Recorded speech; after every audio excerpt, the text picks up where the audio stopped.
Hello friends, कैसे हैं आप सब। स्वागत है आपका यूपीएससी एट होम प्रविष्या के यूट्यूब प्लेटफॉर्म पे।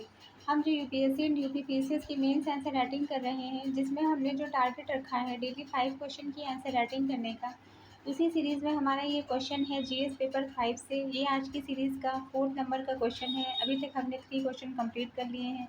इस सीरीज़ से हमारे 91 क्वेश्चन कंप्लीट हो गए हैं। जिस किसी को भी इसका पीडीएफ चाहिए वो हमारे टेलीग्राम हैंडल प्रविष्या के ऊपर कॉन्टैक्ट करके पीडीएफ को प्राप्त कर सकता है। ये हमारी जो मेंस की सीरीज़ है वो यूपीएससी एंड यूपीपीसीएस के पीवाईक्यू के साथ साथ मॉडल क्वेश्चन पे बेस्ड है, जो कि करंट के साथ अपडेट करते हुए आप लोगों को कराई जा रही है। आप लोग चाहें तो इस सीरीज़ के माध्यम से अपना मेंस का पूरा सिलेबस करंट के साथ अपडेट करते हुए पूरा टू द पॉइंट कंप्लीट कर सकते हैं। और इसके साथ में जो हमारे जो क्वेश्चन जो कंप्लीट होते हैं, आप उसके साथ सिलेबस लेके ज़रूर बैठिए, जिससे आपको पता चलेगा कि सिलेबस का कौन सा पॉइंट किस क्वेश्चन के माध्यम से कंप्लीट हो रहा है। तो ये क्वेश्चन हम देखेंगे। क्वेश्चन है हमारा, उत्तर प्रदेश की वास्तुकला की प्रमुख विशेषताएं क्या हैं, इसके मुख्य तत्वों एवं शैलियों का वर्णन कीजिए। क्वेश्चन क्या है? क्वेश्चन है, उत्तर प्रदेश की वास्तुकला की प्रमुख विशेषताएं क्या हैं, इसके मुख्य तत्वों एवं शैलियों का वर्णन कीजिए। जब भी आप क्वेश्चन पढ़ेंगे तो आप क्वेश्चन को 1 से 2 बार, जो 2 बार तो जरूर ही पढ़ेंगे, जिससे आपको पूरा कॉन्सेप्ट क्लियर हो जाएगा कि इसमें क्या क्या लिखना है। तो क्वेश्चन जो है, ये आपका क्वेश्चन पूछा गया है यूपी से 2024 का जो कि मेंस का एग्ज़ाम हुआ है उसमें ये पूछा गया है। तो इसको हम डिटेल में देखेंगे। सबसे पहले हमने इसका इंट्रो दिया है। इंट्रो में हमने क्या लिखा है कि उत्तर प्रदेश की वास्तुकला भारत की सांस्कृतिक और ऐतिहासिक विरासत का उत्कृष्ट प्रतिबिंब है। यहाँ की वास्तुकला में हिंदू, बौद्ध, जैन, इस्लामी और औपनिवेशिक शैलियों का अद्भुत संगम देखने को मिलता है। विभिन्न राजवंशों जैसे मौर्य, गुप्त, मुगल और नवाबों के शासनकाल में वास्तुकला की विविधता और भव्यता विकसित हुई है। इसकी प्रमुख विशेषताएं क्या हैं? पहला क्या है? बहुधार्मिक प्रभाव। हिंदू, बौद्ध, इस्लामी औपनिवेशिक शैलियों का संगम। हिंदू बौद्ध स्तूप, जैन तीर्थ, इस्लामी इमारतों का समावेश है। धार्मिक सहिष्णुता की स्थापत्य की अभिव्यक्ति होती है। स्थानीय शिल्प, नक्काशी और सामग्री में क्या है? बलुआ पत्थर, संगमरमर का उपयोग किया गया है। बलुआ पत्थर, स्थानीय सामग्री और कारीगरी में बलुआ पत्थर, संगमरमर, लाल पत्थर, चिकनी मिट्टी का उपयोग किया गया है।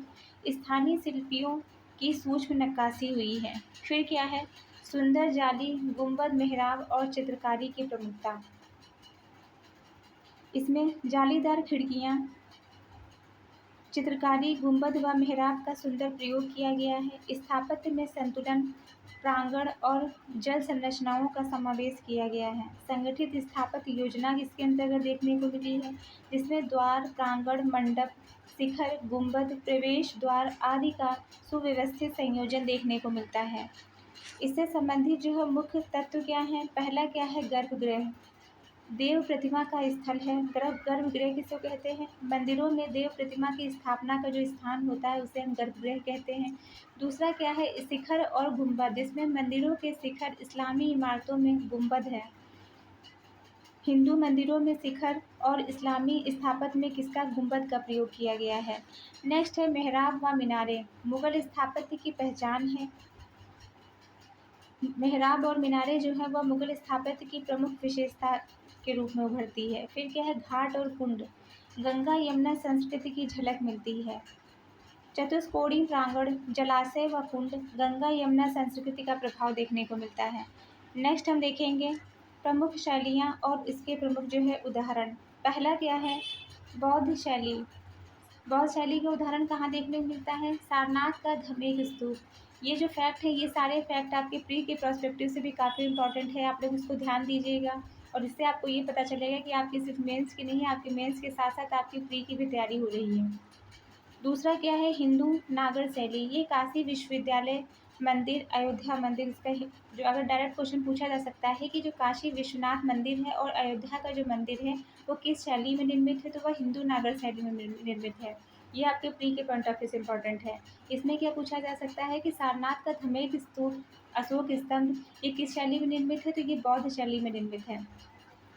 फिर हम नेक्स्ट देखेंगे मुगल शैली, जिसमें ताजमहल, आगरा का किला, फतेहपुर सीकरी ये किस शैली में निर्मित है? ये मुगल शैली के अंतर्गत जो है निर्मित है। फिर क्या है? नवाबी शैली, जिसमें बड़ा इमामबाड़ा, रूमी दरवाज़ा लखनऊ का नवाबी शैली में निर्मित है। ये सारे फैक्ट आपके प्री के पॉइंट ऑफ व्यू से भी काफ़ी इंपॉर्टेंट है। आप लोगों से बार बार कह रहे हैं कि आप लोग इसको प्री के लिए भी ध्यान रखिएगा। नेक्स्ट क्या है? औपनिवेशिक शैली, इसमें इलाहाबाद हाईकोर्ट सचिवालय ये जो है किस शैली में निर्मित है? ये औपनिवेशिक शैली के अंतर्गत निर्मित है। तो ये हमारा जो है क्वेश्चन का मेन बॉडी का पार्ट कंप्लीट होता है। अब हम इसका कंक्लूजन देखेंगे। अतः निष्कर्षतः यह कहा जा सकता है कि उत्तर प्रदेश की वास्तुकला विविध परंपराओं, धार्मिक सहिष्णुता और सांस्कृतिक धरोहरों का जीवंत प्रतीक है। उत्तर प्रदेश की जो वास्तुकला है वह भारतीय सभ्यता का जीता जागता इतिहास है। यह स्थापत्य परंपराओं, धार्मिक विविधता और सांस्कृतिक समरसता का प्रतीक है। मंदिरों की शिखर योजना से लेकर नवाबी मेहराबों और ताजमहल की संगमरमर कला तक हर संरचना में कला, विज्ञान और संस्कृति का उत्कृष्ट संगम दिखता है। उत्तर प्रदेश की वास्तुकला न केवल अतीत की धरोहर है बल्कि आधुनिक पर्यटन और संस्कृति विकास का आधार भी है। तो ये हमारा क्वेश्चन कंप्लीट होता है जो कि हमने लिया था जीएस पेपर 5 से। अभी तक हमने कितने क्वेश्चन 92 क्वेश्चन कंप्लीट कर लिए हैं। ये आज की सीरीज़ का 4th नंबर का क्वेश्चन है। आप लोगों को हमारी जो मेंस की सीरीज़ चल रही है कैसी लग रही है हमारे कमेंट सेक्शन में ज़रूर बताइए और स्वयं से भी लिखने की प्रैक्टिस करते रहिए। ऐसे ही पढ़ते रहिए, लाइफ में आगे बढ़ते रहिए। यूपीएससी एट होम प्रविशा के साथ में मेंस ऐसे राइटिंग प्रैक्टिस करते रहिए। Thank you.